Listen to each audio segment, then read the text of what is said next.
So we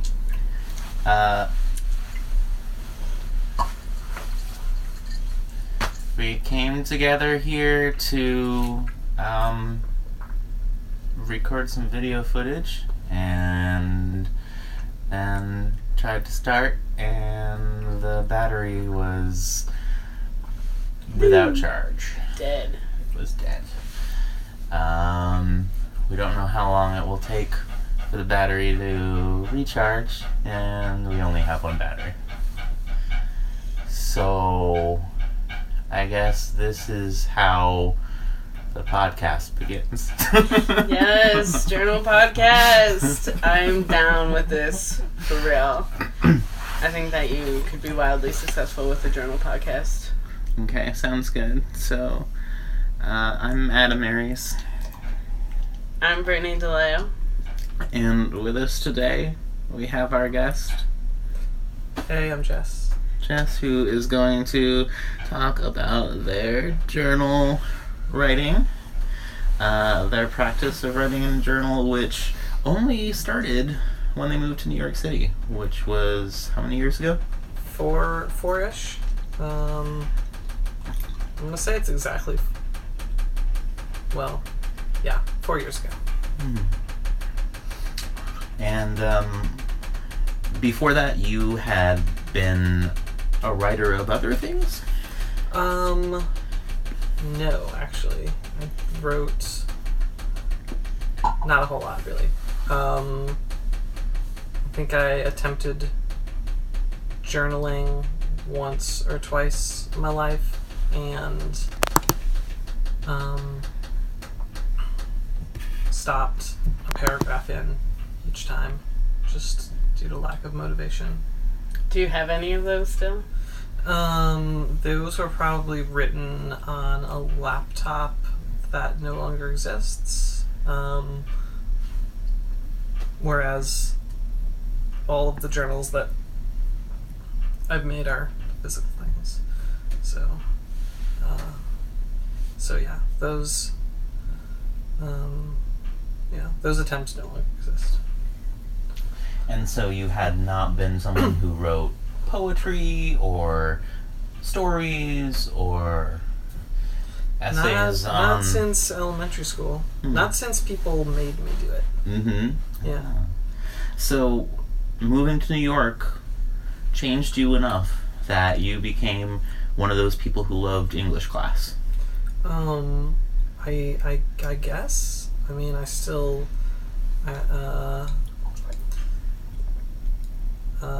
I still resent all those books that English class made me read, but Which one do you resent most? Oh man, it's not To Kill a Mockingbird. I'm okay with that now. Oh man, I don't remember. But anyways, I don't think it changed me moving to New York, because it was just my first night in the city that I had a lot of free time and a book that I said I'm determined to write in this, that I started journaling. And do you go back and read what you wrote? Yeah, I have a few earmarked pages that I go back and reread, like if I want to remember a certain period, or if I'm like feeling down and I want to reread like a note to my future self that I wrote.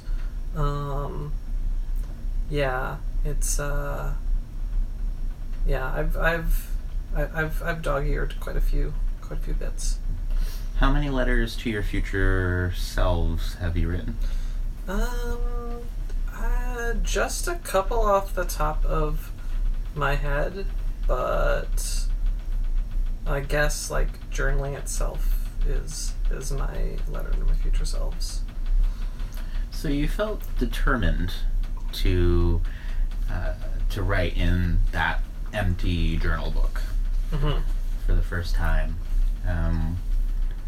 What was the voice that made you want to write? What was the voice that said, this is a thing that is good for you to do? I I think a lot went by in my life that I didn't really record, and I sort of like left to my own memories, and I decided I didn't want that to happen when I was leaving my hometown for the first time, and basically starting a new life. Mm-hmm. What did you think you were moving to? It was the possibility of a new job, like not living in my tiny town anymore. And this was tiny town, what state? Connecticut? Tiny town, Connecticut. Yes. Deep River. So yeah, I didn't really have any expectations of what I was moving to. I just knew that I didn't want to forget about it. So at the time when you started writing, you didn't know what came next. You didn't know where the story was going to go. You just knew that you were determined to write it. How is it different now that you have kept it up, or that you at least keep going back to writing? Do you feel like you're now in the middle of a story that you started writing, or is it is it still a reinvention every time that you sit down to it? It's kind of a reinvention every time I sit down, because I don't really have a schedule or anything. I'm actually in a bit of a lull right now, and my in lieu of journal entries, it's sort of like scribbled notes and pamphlets that have accumulated over the past, basically since February, and so instead of writing entries chronologically, as I did before, I'm now sort of like trying to like tell like individual stories that have spanned the past year, just because I happen to have all of that available, all of those notes available. You have the notes available? Oh yeah, sorry. I usually scribble down a note or two to like journal this later. Do you do that in the same book, or? No, just on whatever I have handy. Do you do it like on your phone, or? No, actually never on my phone, because I can never remember how to take a note on my phone in the time it takes for me to find a pen. So yeah, journaling like a year ago was basically like every week or so I find something that I wanted to write about, and now it's more like I need to compile prose for like to tell this thing that spanned a couple months. So it's slightly different now. And so are you continuing to write the story that you started writing the last time you sat down? For example, do you sit down and say, "Oh, I didn't finish writing about what happened in the spring," and then continue that? When I sat down with my current journal, I did say like, so I haven't written since whenever it was. I'm picking up where I left off. But like, excuse me. Like right now, for instance, I'm writing about Figment, the art show, which kind of like is a story that lasted like between February and June. So yeah, I actually haven't written about that in a couple of weeks, though I need to. I'll just put pen to paper without really mentioning that amount of time passed. And the and that show, that was where you took you put it in like an art installation up, right? Yeah, it's like an interactive video installation. Mm-hmm.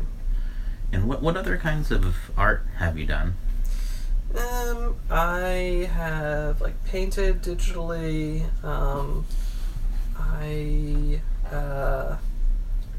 Let's see. Make really good coloring book pages. This is true. I've started. Thank you for reminding me. I've made coloring book pages with friends. My friend wants to make that into a regular gathering to swap coloring book pages. So drawing, digital painting, sort of like software-based video work. That show was the first time I actually like showed work publicly, so that was pretty cool. What do you get out of doing that sort of creative work that is similar to what you get out of writing in a journal about yourself? Well, both of what I get out of it is essentially for me. Like when I made my art project, it existed solely so I could like have like impromptu dance parties with like rainbow lighting in my apartment. It wasn't until like a friend of mine suggested that I should take it to Figment that I even thought it would be a public thing. So it's basically both of them are like works of art for my own consumption.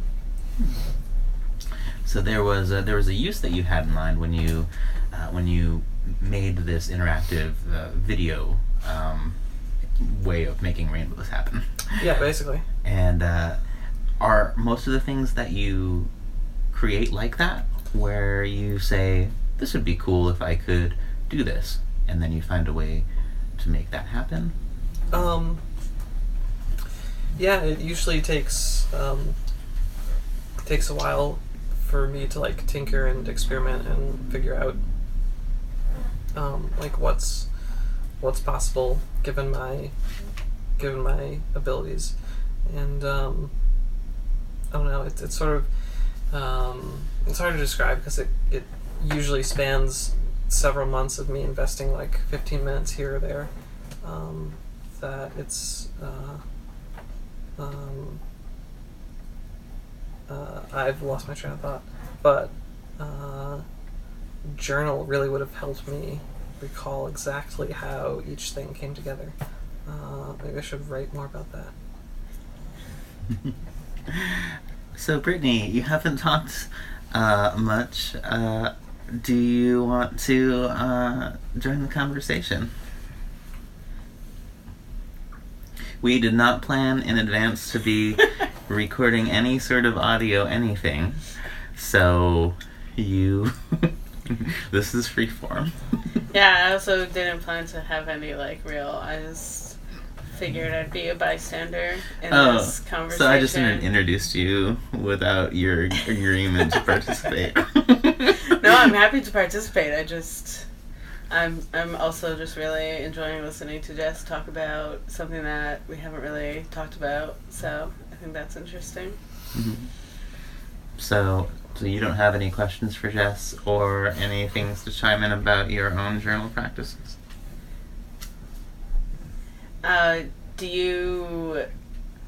What was happening around the time when you like stopped journaling? Do you think that there's something that you can kind of point to when you kind of stop doing that every week journaling? Yes, I can. It was around, no, it was exactly January 20th. So, basically, it was depression that I did not want to address. Hmm. And, yeah. I got over that. Well, at least the inability to write. But, yeah, every time I thought I need to write something, it just seemed, the task of getting everything down seemed more insurmountable. So it's only recently that I've been, like, sitting down and writing, like, and being like, I want to write specifically about this one story, Figment, or show that I went to with a friend, etc. So now you're kind of, instead of writing every week about what just happened during that week, it's you're looking back over what do I want to write down about this whole time that has passed this year. Yeah, it's basically been I have multiple threads of story that would have been like interwoven, but now I'm just writing one at a time. Do you think looking back you're gonna like appreciate one of those more than the other, or one is a better like record of what's happened? I don't know. I think I prefer writing like week to week, because I guess my like immediate feelings get captured rather than like them being tempered by months of like hindsight. Yeah, and there's something about writing in the middle of something happening, and as opposed to knowing how that little bit of the story ends. So I remember like when you were trying to figure out Figment, you were like, it was really hard to communicate with the people who were in charge, and I feel like at one point you were like, I'm not sure if this is even like 100% gonna happen. This is true. I wasn't 100% sure if it was going to happen, and they were really disorganized. That's actually what I'm in the middle of writing about right now. If you need any illustrations for this part of your story, you should let me know. I took some really good pictures. Noted. Do you ever put anything other than words in your journal? Do you ever use it like as a scrapbook? Or? Yeah, actually, it's become more of a scrapbook as time went on. Actually, I could show you some. I don't know how well your microphone is going to pick them up though. It has pretty good resolution. Okay, great.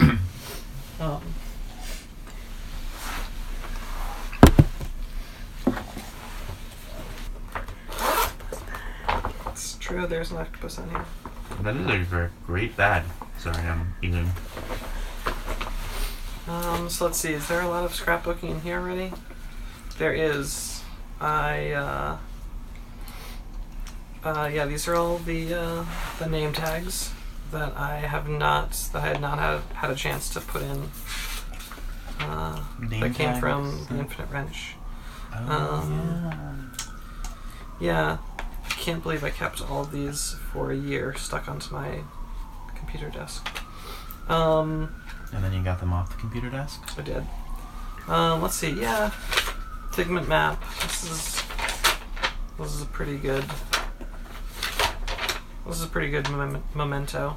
That's worth, I would say, a lot of. I don't know. Just contains a lot of memories. You were in like the weirdest. I was in right there. Spot. I was in the dungeon.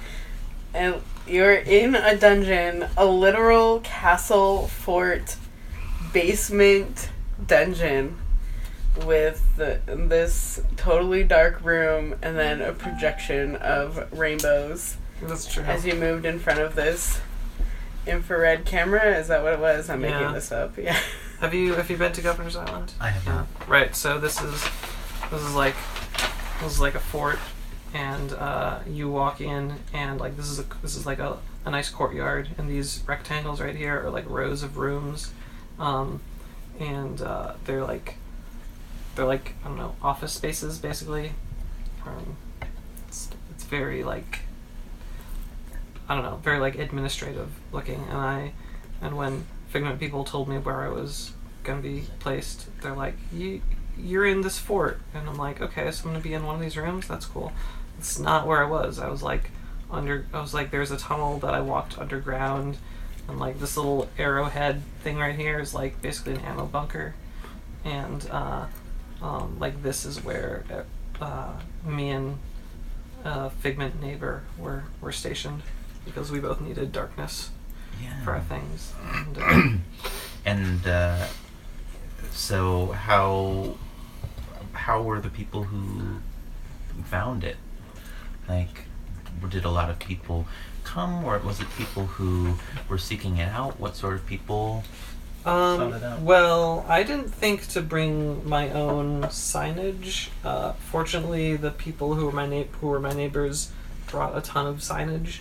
To the extent that I think most people think that probably thought I was part of the same little troop of people.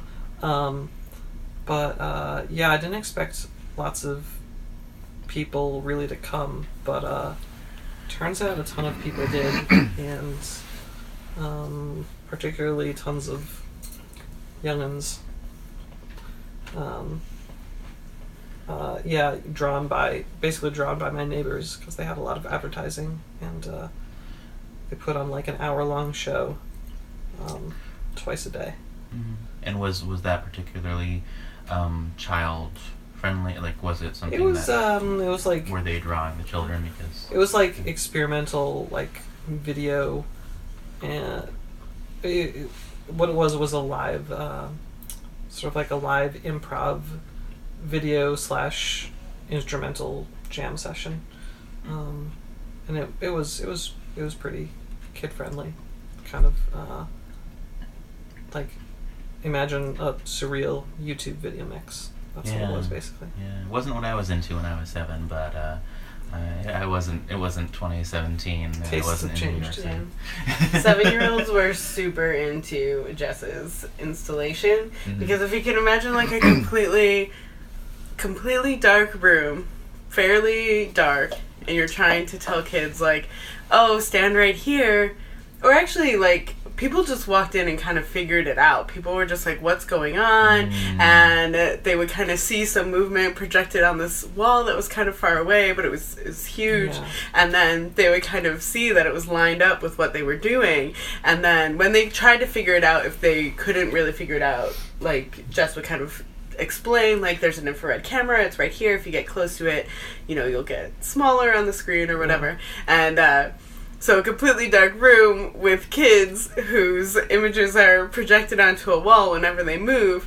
They start dancing all over the place. They start putting up their middle finger and giggling about it, because you can see it on projected, but you can't see the kid who's actually doing it. And kids loved it, and there's sort of a digital archive of that as well, right? You took a bunch of... I have a lot of gifs of it. Also, God bless kids, because kids asked me all of the cool technical questions, whereas grown-ups were like, that's cool, let's move on to the next thing. Kids were the ones who actually wanted to see if they could do it themselves. Yeah, basically. And so it seems like it really affected you, being part of this event. You're wanting to document it, to write about it, to save artifacts from it. What do you think that is like? Is that encouraging you to do more types of things where you find places to show your art or to share your art? Perhaps. I haven't really been actively thinking about that, but that's something that my friends prod me to do more than more than myself. So in what way was it meaningful to you? Like, why do you want to remember it? It was like the first time I showed art publicly.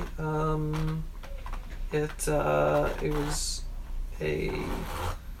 was a lot of work that ended up being well spent.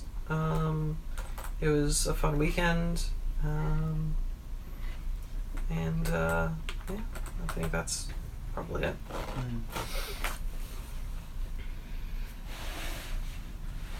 What else is on your list of stuff to write about after Figment's over?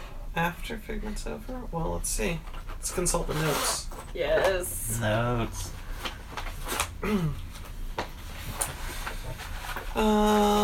Okay. Oh, the new museum. That was I went to the new museum on Mom Day when Mom visited. It was a pretty. I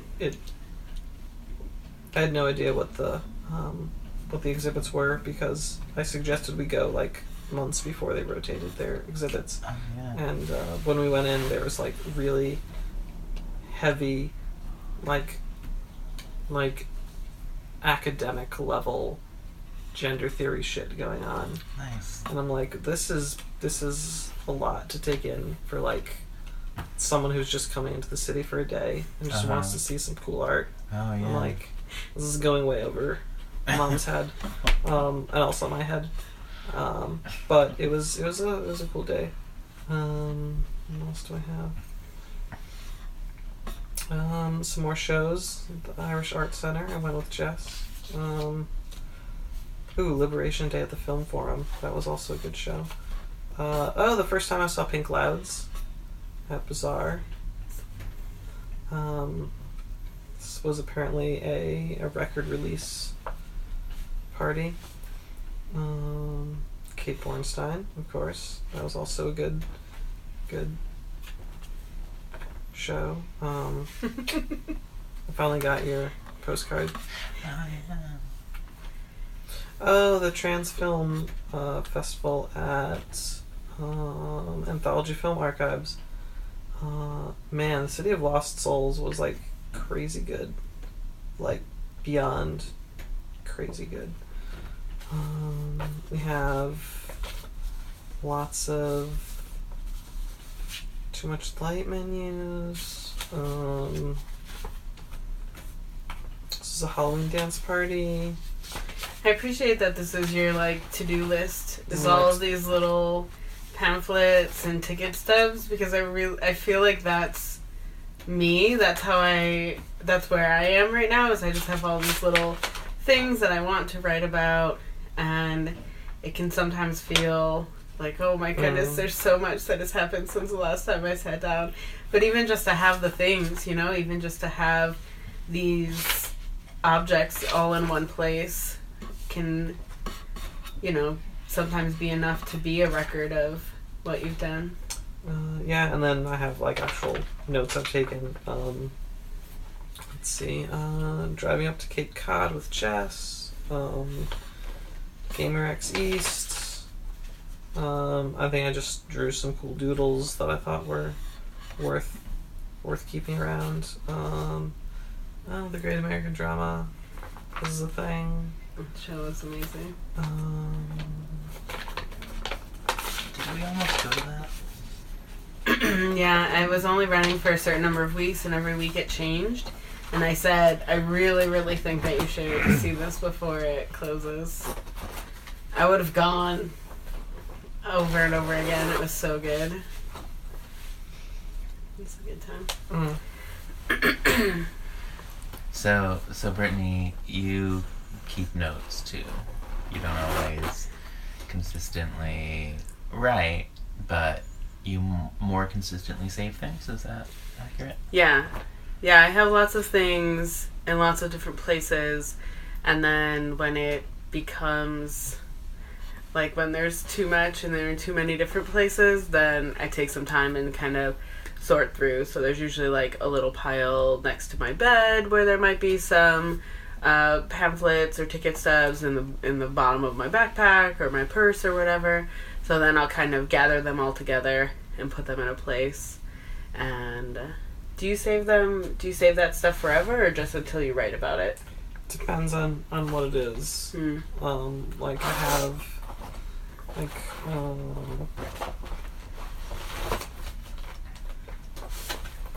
like some of these things are like stuck in. Like this map of Figment is gonna be stuck in here.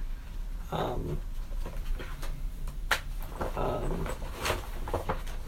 lot of these ticket stubs are gonna stay in here and be like scrapbooked. Yeah. What I have in here? How are things scrapbooked? I'm sorry. Not very well. They're just mostly stuck in between the pages. Also, this is my first journal that I started.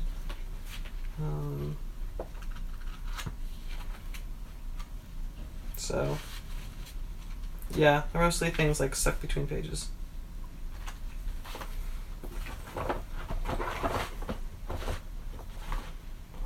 Where'd you get the octopus bag? It's a great question. Came from New Mexico. I'm gonna guess Madrid, New Mexico. That's where the bag came from, and this came inside the bag. So they probably came from the same place, or they're just like perfectly sized to fit each other. I think this might be your mom. Your mom's friend makes these because it's very similar to the ones that your mom gave me. I will ask her. Is there a tagger? Blue Q bags. Oh, maybe it's different. It looks very similarly made to the other ones. So, Blue Q bags is where you get the octopus bag. That bag is awesome. When I first saw it, I was like, ooh, that's probably a gift for me that I wasn't supposed to see. Well, you're used to seeing an octopus and being, oh, someone got me a thoughtful gift.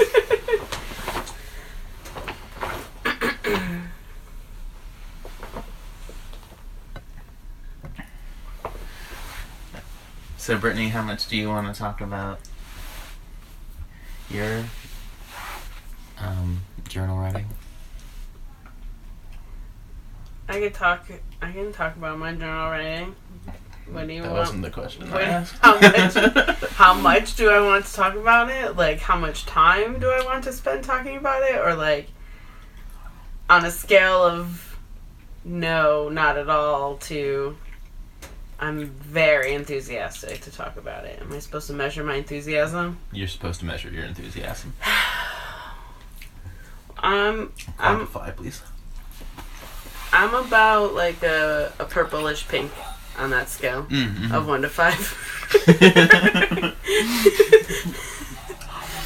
I mean, I can talk about my journaling. I feel like I can answer questions about my journals. Here, look at one of mine.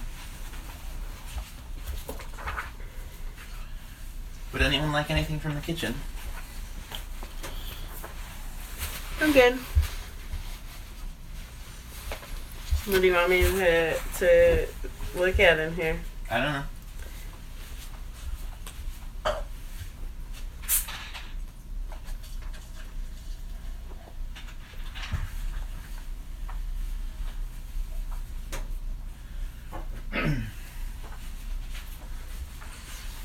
Hey, cake. You hate cake. I mean, cake is acceptable. You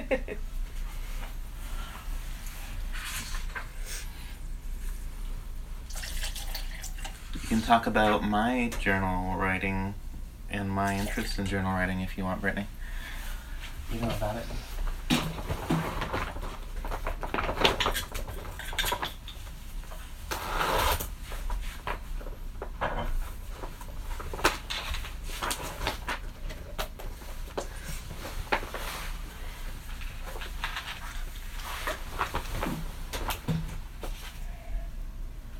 What do you think keeping a journal like this has added to your experience of your life? Oh, you're asking me? Yeah. What do you think it's added to my life?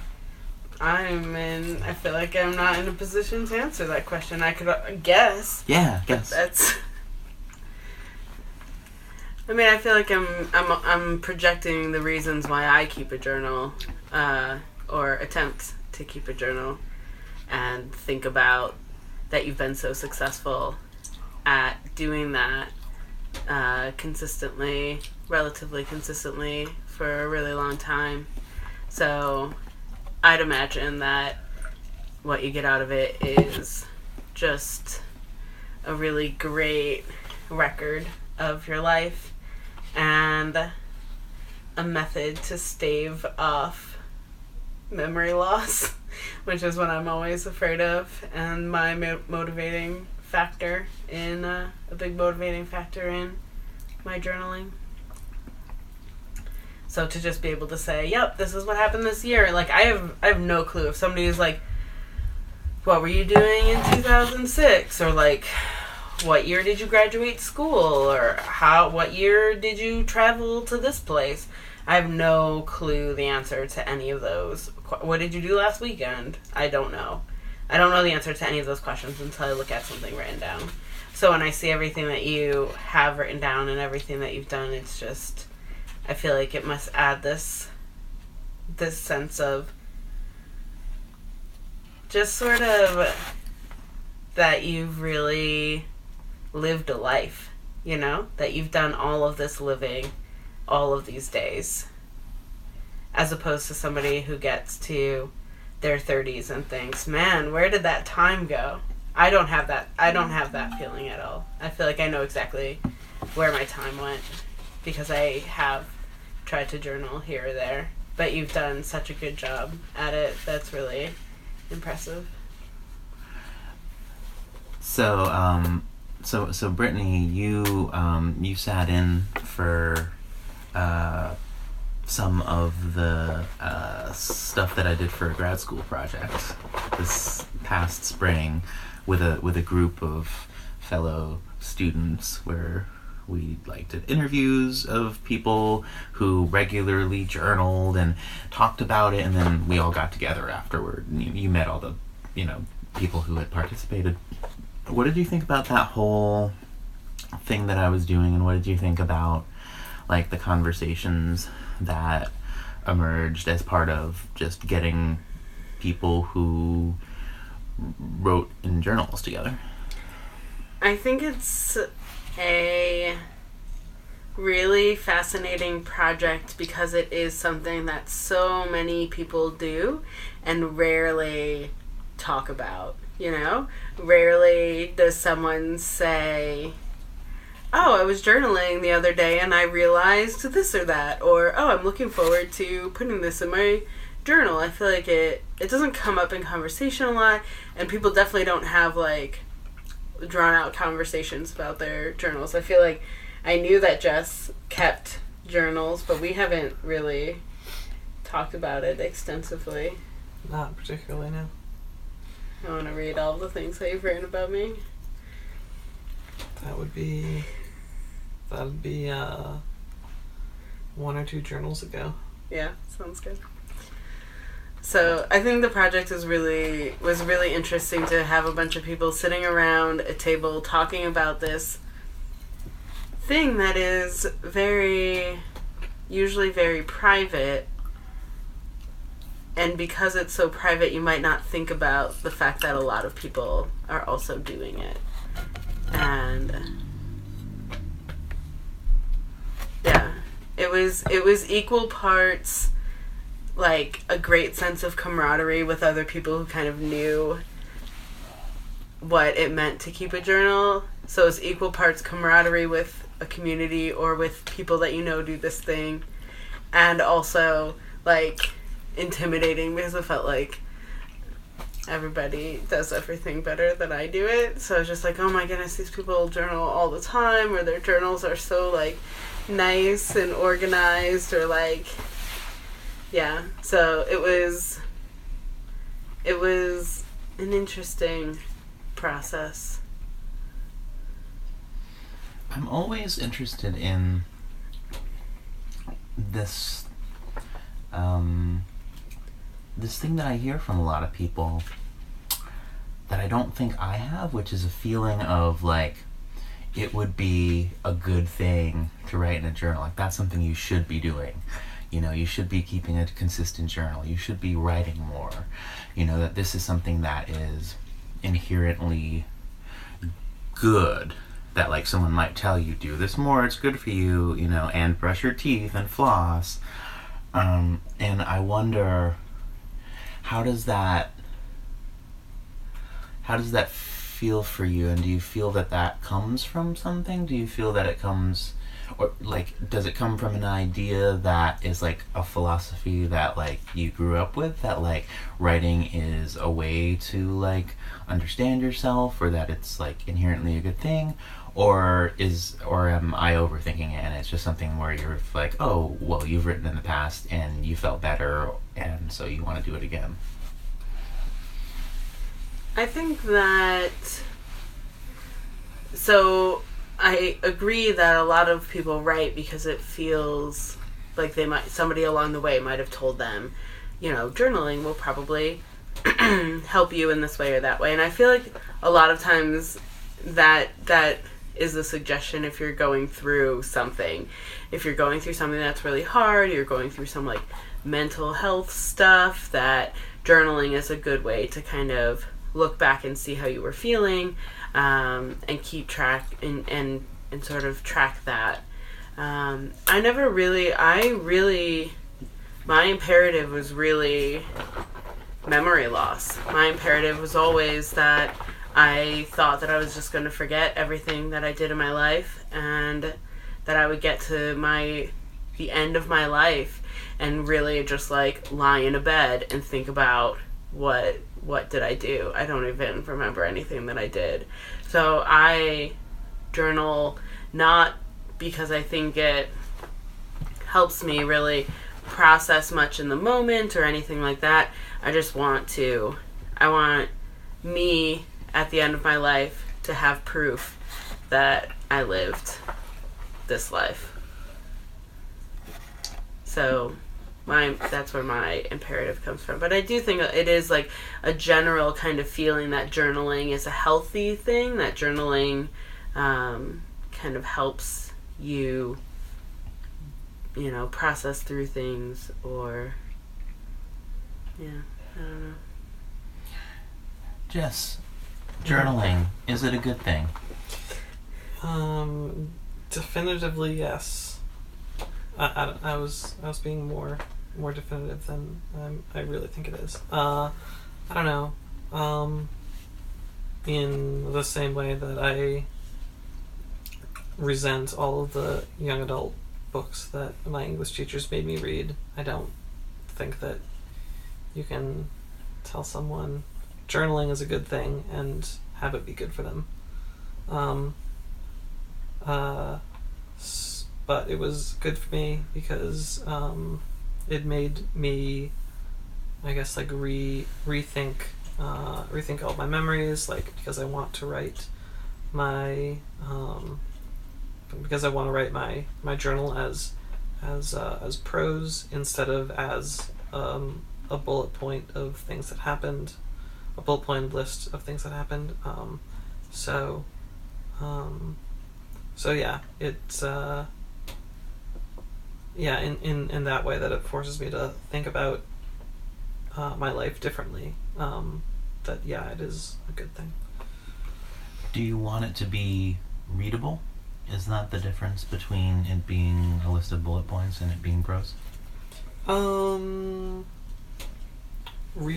yeah, to the extent that I'm writing for the explicit purpose of me rereading it later, yeah. And are you going to reread it on your deathbed to relive your past experiences? Is that sort of what you think of? No, hopefully I'll be like doped up as shit at that point. But I've reread all of my journals just here and there over the course of the past few years, and I expect I will just return to them over the course of my life. However many of them accumulate, I'll just pick one up without really looking at when it was, and just like reread a few things. Can you read your handwriting? Yeah. That's good. Can you read your handwriting? I can, with effort. I can't do so fluently. It's like reading a language that you kind of have to parse out. Got it. Why do you keep a journal?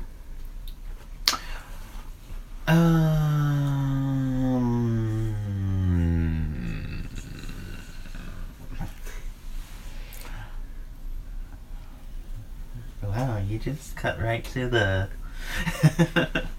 the question. The question. Didn't even dance around it. I feel like you asked me, and I feel like... No, I'm not dancing around it. I'm just asking. Oh. Yeah. So why do I keep a journal?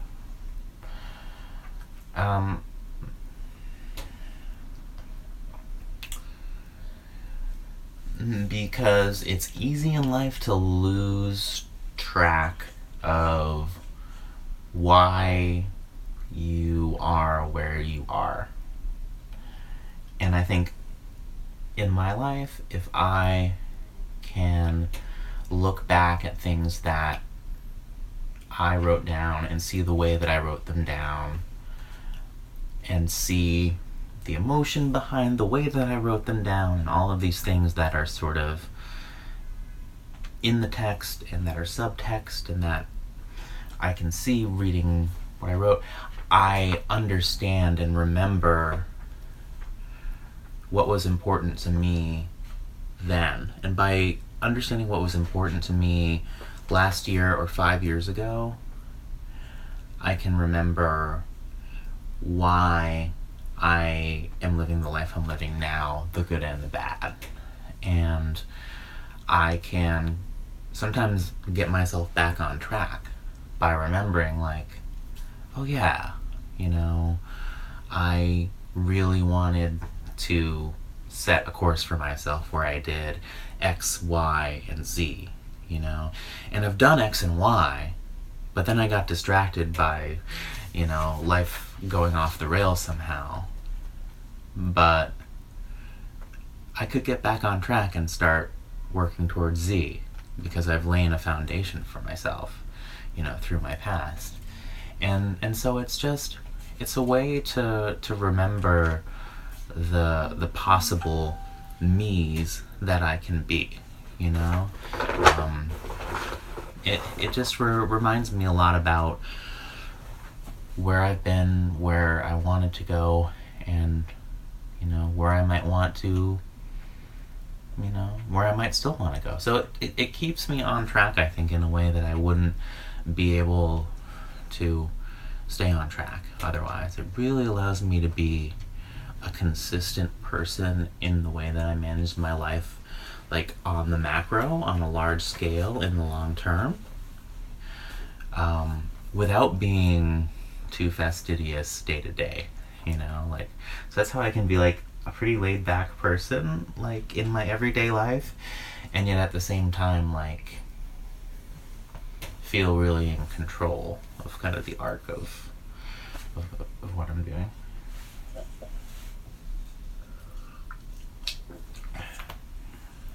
I wonder if journaling has helped you conceptualize your life as being on track, or like moving from X to Y to Z. I wonder if journaling helps you see your life in that way, because I just feel like that those terms to describe living life are so foreign to me, like that you're on a track, or that there's a future that you're planning for yourself, that there's like an X and a Y and a Z, and that they go in order, and that you can at all plot a course to anything. I feel like journaling has probably helped you. Do you think that journaling has helped you see that as a way to live life? Because I don't think that a lot of people, I don't think that's a common way. Yeah, I think it did. I think it was an unconventional way of, like, figuring out how to survive. Like, I think it was that I needed a sort of superpower to compensate for the ways that, like, I wasn't on a preset track in life that was going to lead me to a good place. I didn't have the, like, supportive, like, community that, like, I had to make my own way in life, but, like, that's not just, like,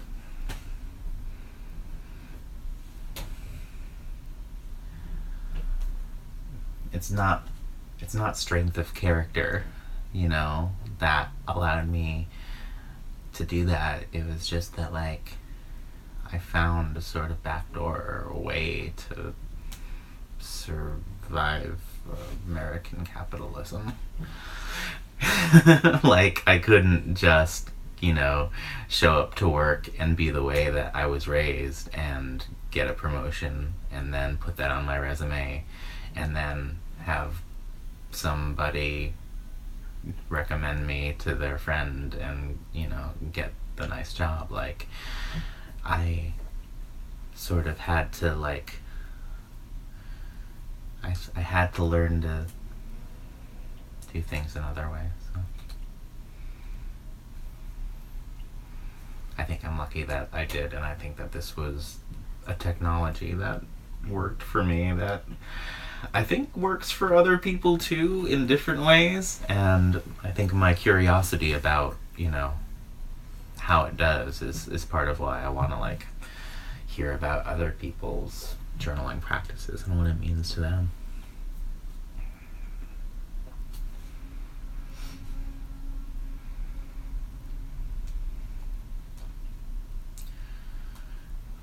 So anyway, Jess, do you have any final thoughts? Not really. Covered a lot. So, yeah.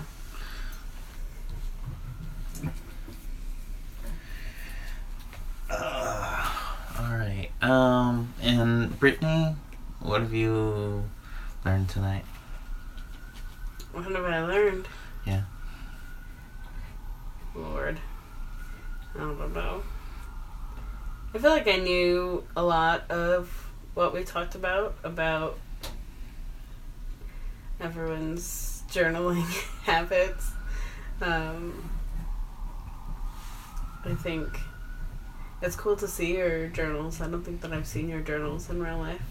Jess, I'm talking to Jess. I mean, you've seen them physically. Yeah. Just not, like, they're there out in the open. Yeah. But we haven't talked about them really. this is true. Oh, somebody should read from their journal. Brittany, do you have anything?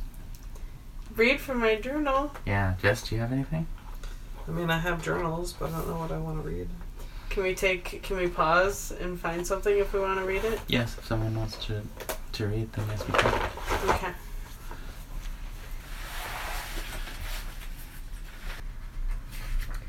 Are we there? Yeah, you there? Are you there? Yeah. Okay, I'm at Rick's memorial, or as the sign on the door reads, his retrospective.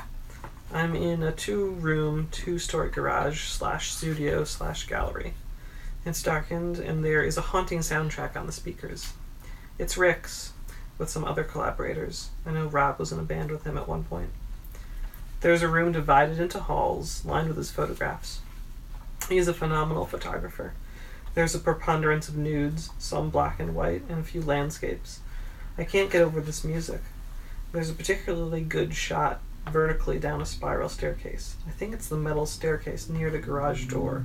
Is this gallery Rick's? I just asked. It's not. Today's his birthday? Go figure. His 41st. Rob and Rick met when Rob was 8. Rob says, and a quote, Rick was an artist most of all. Everything else was his day job. So after milling and enjoying the music, the artwork, we gathered round a spotlit area where people told stories of Rick. Mostly the models that he shot and collaborated with, but also coworkers from both HuffPost and NYU. Friends, and who I can only guess is his sister, and Rob, of course. I didn't want to step into the spotlight, but the memory that strikes me is when, without warning, Rob started feigning not being on speaking terms with Rick, all because he learned that he had been holding back in the video game Bloody Roar for years. What a betrayal. That story happened when we were going to lunch for Renz's birthday that I got dragged along on. I tend to get dragged along on those memorable lunches. It should be obvious, based on how much I talk about them, that the ops team's camaraderie is what makes working for them as fun as it is.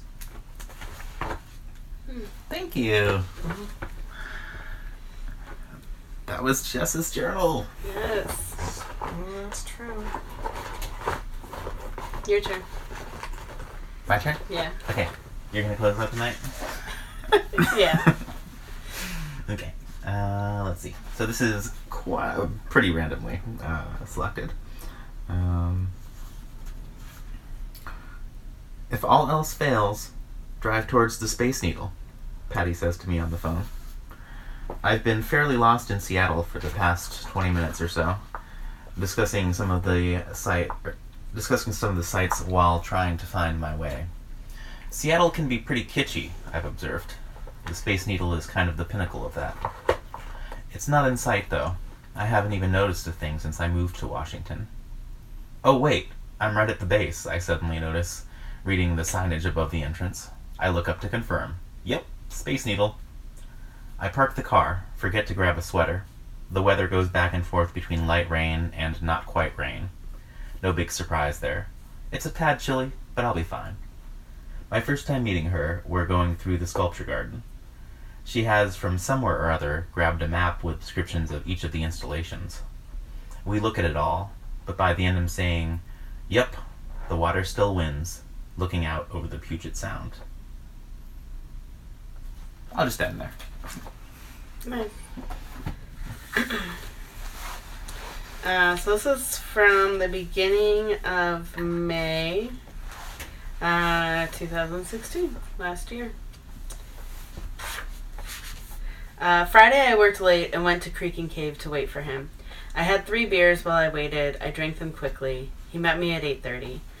He was way better at finding the place than Madimba was. What a horrible night that was. He got there and ordered a beer and a shot, and eventually we got food.